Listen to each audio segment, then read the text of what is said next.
Ito yung aming ulam ngayon guys kasi Sunday, so halo-halong gulay. Siyempre gagataan lang namin at may konting hipon mamaya. Siyempre meron pa akong natirang isda na frozen galing Pilipinas, yung inihaw.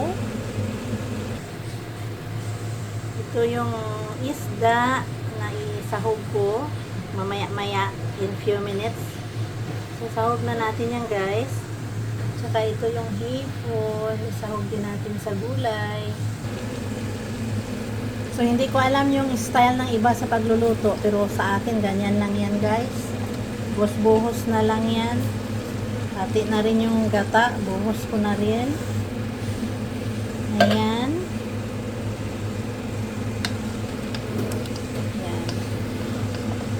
Pwede ko na rin sigurong ilagay yung ang dami. Parang isang kawa. Pakuluan ko lang saglit tapos ipatong ko yung isda. Ayan. Ginataang gulay, may konting hipon at saka may inihaw na isda na may gata. So, specialty of the day, every Sunday ay Bisaya style ginataang gulay. Ayan guys. Takpan muna natin ito saglit. Ayan, takpan muna natin saglit yan yung ating halo-halong gulay. Mga 2 minutes. Ayan guys, pwede ko na yan ipatong yung isda.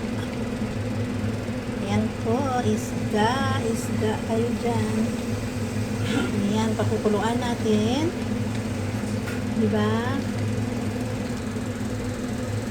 So, ayan guys, pakukuluan muna natin saglit yan para maglasa talaga yung isda. So, binaon ko kaunti yung isda dito sa ilalim. Parang kagaya ng pagbaon ko ng kaibigan ko na hindi okay. Ayan guys, oh, kumukulo na. So, takpan ko muna to ng mga 2 minutes lang at saka ready na yan.